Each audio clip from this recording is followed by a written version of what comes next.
This is Akashvani. In the program Spotlight, now we bring you a discussion on University Grants Commission's new guidelines for Ph.D. admission. The participants are Professor Sushma Yadav, Member University Grants Commission or UGC, and Anubha Rohatgi, Anchor.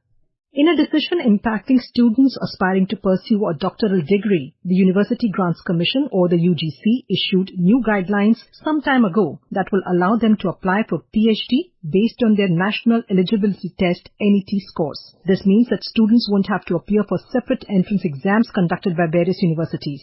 To discuss the significance of the new rules for admission criteria and for how it will impact students, I'm now joined by Professor Sushma Yadav, Member UGC. Professor Yadav, welcome to the program. Thank you very much. Professor Yadav, beginning with this academic session that is 2024-25, the new guidelines of the University Grants Commission have done away with multiple entrance exams conducted by various universities to apply for a PhD program. Instead, admissions will be based on UGC-conducted NET scores. What is the significance of this rule and why was the need felt to adopt this criterion? I would first say I really appreciate and admire this rule and the new regulations. Because in our country, we were like into universities, institutions, compartments of disciplines and subjects, which the National Education Policy 2020 seeks to change. And the NEP 2020 promised that there will be a new system where these barriers will be broken. So this is first step in that direction. What used to happen till now, you do the UG, then you do the PG, then you do the MPhil, and then you come for PhD and you apply in different universities, in different departments, then appear for their written tests and then go for the interviews. So it's a long process and a very cumbersome process because you find out which university has the vacancy and then you appear there in the written test, you apply for that.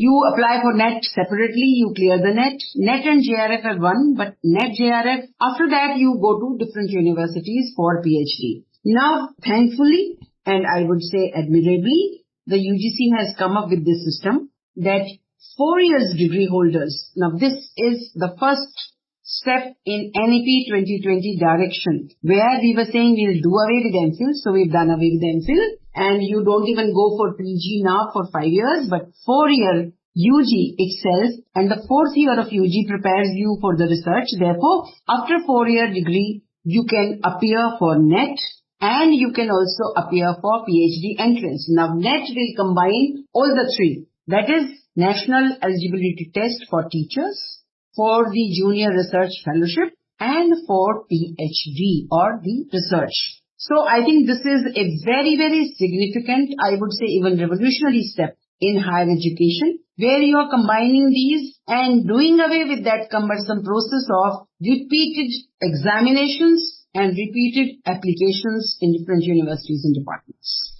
For our listeners and especially for students who are planning to or would like to enroll in a doctoral program in the future, can you elaborate a little more on the new guidelines and how they differ from the earlier eligibility criteria? Sure. You know, earlier for NET, they used to desire 55%. For PhD, there were different requirements of the different universities. Somewhere they would say 60%, but 55 was, of course, a standard one, although 55 would be the last almost. But here, after the 4-year degree program, you can appear for NET but those who have secured 75% marks can directly pursue a PhD. This is very, very significant and very, very different. And in this 75%, you have 5% relaxation for all those who are the weaker sections, including scheduled caste, scheduled tribe, obviously non-criminal, differently abled, economically weaker sections, and other categories, which come into affirmative action programs or positive discrimination programs, as decided by the UGC or the Ministry of Education from time to time. So we are giving them a special relaxation here also, but the candidates having passed a 4-year or 8-semester bachelor's degree program, having a minimum of 75% marks in aggregate or its equivalent grade on a point scale, wherever the grading system is followed, will be able to pursue PhD directly and appear for NET as well. And what is more important is, irrespective of the discipline in which they have obtained the 4-year bachelor's degree. which means what we have said in the NEP 2020, that we will pursue holistic education, we will promote interdisciplinary, and multidisciplinary education has been implemented now. This is the first step in that direction, that any child who has done 4-year UG program, any discipline, will be able to appear for PhD in any other discipline as well. For instance, I have done in English or I have done in Hindi my UG, or maybe it's not, even the UG is multidisciplinary. There are majors and minors. You can choose out of them and really go in for PhD in any of those disciplines. So far, a candidate for the National Eligibility Test, that is NET, needed a master's degree with a minimum of 55%, which you just mentioned. But now even a student with a 4-year undergraduate degree can appear for this exam, again, which is one of the major criteria for this particular, for PhD. So how will this rule impact the relevance of a master's program? I think slowly, the master's program become redundant, I would say, except for those where maybe there are certain subjects where it is required, or where it is required for professional courses, maybe, because there are professional courses also. So it will be available for them, but otherwise I think slowly and gradually the avenues for PhD and research in any form would be available for these 4-year degree holders. So at times it sounds as if there is a break or there is a complete change in the system. But I think it's a continuity, because we are making the curriculum such that in the 4-year, because it's a complete, the credit requirement gets complete as is required now, which is clear here also, 8 semester bachelor's degree and 8 semester having credits as required in each semester. So it's almost like the students who wish to appear in the NET or for the PhD course would be able to go for it. Those who wish to go ahead and do not have 75% marks may go for the 5th year. So it won't become redundant, but it will open avenues for students at the 4th year and then maybe after the 5th year as well. Right now, various universities across the country are offering, 3-year graduate programs. So what about the eligibility criteria for those who pursued a 3-year undergraduate program? For them, will PhD admission continue to be based on the earlier guidelines? Surely, because no change can come abruptly and no regulation can go, from retrospective effect. So universities which have not been able to transit to the 4-year degree program as required in the NEP 2020 or as is the change is required for this regulation will continue to have 3-year undergraduate programs, 1 or 2 more years, and then have the PG programs. But the UGC is promoting this 4-year degree program and is also encouraging students to go for, early research, early PhD, early NET, so that those who want to come to education would have their openings at the right time. I say if there are younger researchers and there are younger teachers, surely that would give them much, much better opportunity also, and we will have better researchers coming out of these younger minds. And I would say that the teachers should decide whether they want to be in academics or they want to go into other professions. But then the question will come, and I'm sure you will ask me that those who want to go to any job or any other such profession, will they have no opportunity? No. They will continue to have the opportunity, because NEP 2020 doesn't want to close doors for anybody. So those who want to go into entrepreneurship, those who want to go into any other kind of job will also have an opportunity to come back with the same qualifications, enter the NET competition and come here. The best part is now by the same exam, you become eligible for teaching, you become eligible for research, and in research, it's entry to PhD as well as the JRF or Junior Research Fellowship, which were earlier different examinations. UGC Chairman M. Jagadesh Kumar has called the new guidelines an important step in streamlining admissions process and an initiative that will benefit students in multiple ways. What do you have to say for that?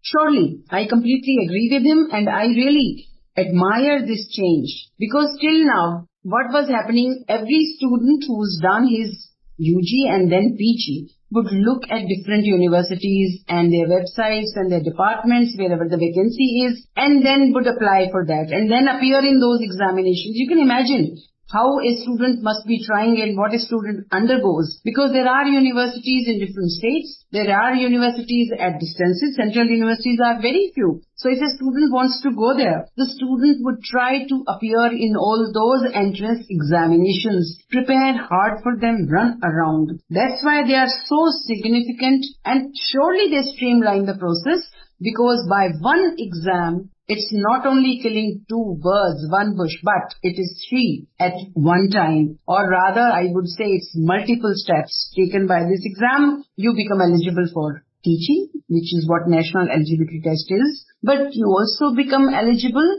for research, and you also become eligible for getting the Junior Research Fellowship, depending on the marks or the cutoff which is kept for them. Now, students who are listening to this program, will also be wondering about the fact that once he or she clears the NET after a 4-year undergraduate degree, will they be eligible for all the three, that is Ph.D, assistant professorship, as well as a JRF, or are there different categories under this new guidelines for the three? Surely, the marks will be different, but it's the same test. Till now also, the higher marks would be for JRF, and the lower ones would be, there is the eligibility, because this was eligibility test. So eligibility for teacher was lesser than JRF, right? So there would be people who have done NET, but who are not qualified for JRF. And there would be people who qualify for JRF and NET both. Now it will be the three, NET, JRF and PhD entrance, in fact. So there will be 3 levels of qualifications, 3 levels of marks, which will make them eligible for all these 3. But still, the best part is, it is one examination. And that really smoothens it. And that is a big transition. Some state universities and other stakeholders, including academicians and students, are opposing the UGC decision. They believe that it undermines the autonomy of universities to facilitate research. What is your view on this? I don't agree with them completely, and I think it's just a question of, that mentality, as I was saying. I will not say mentality, but mindset. And if you go into the research atmosphere, then there are too many obstructions and such a closed mind where, every teacher thinks that I am the judge as to this, whether this child is eligible for research or not. This shouldn't happen. I really, really appreciate this move of UGC, and sooner or later, all universities will understand the utility of it. All universities will finally appreciate it. And at least the students and their parents will surely love it, because it facilitates them. It completely does away with lots of obstructions which come on the way, or bottlenecks as we call them, and a lot of running around of students and parents. Because in India, it's not merely students. It's their families also, which participate in this process, because they take the children from this place to that place, this university to that university. I think that cumbersome process of running around would be done away with. And I'm very sure it's the beginning, it's the hiccups, and it is the university's resistance, which is the beginning. Surely, after some time, they will see the utility of it and futility of their resistance, and will fall in line, and that would be a very happy day for Indian higher education system and the research environments therein. I just want to clarify one more point with you, Professor Yadav, that if 4-year degree holder completes PhD and qualifies for NET, will he or she still need to do masters in order to be appointed as an assistant professor? No. It doesn't come out clearly in these regulations, so I at the moment cannot comment on this. But looking at it, if they are eligible for NET, they are eligible for teaching as well. So therefore, if you want to add on, you are always welcome. But otherwise, you become eligible for teaching as well with PhD. Thank you so much for speaking with us on this very important issue, Professor Yadav. Thank you, Anubha. You were listening to a discussion on University Grants Commission's new guidelines for PhD admission. The participants were Professor Sushma Yadav, Member University Grants Commission, UGC, and Anubha Rohatgi, Anchor. This program was produced and presented by the News Services Division of Akashvani. You can listen to it on our mobile app News on AIR. This program is also available on our YouTube channel, News on AIR Official.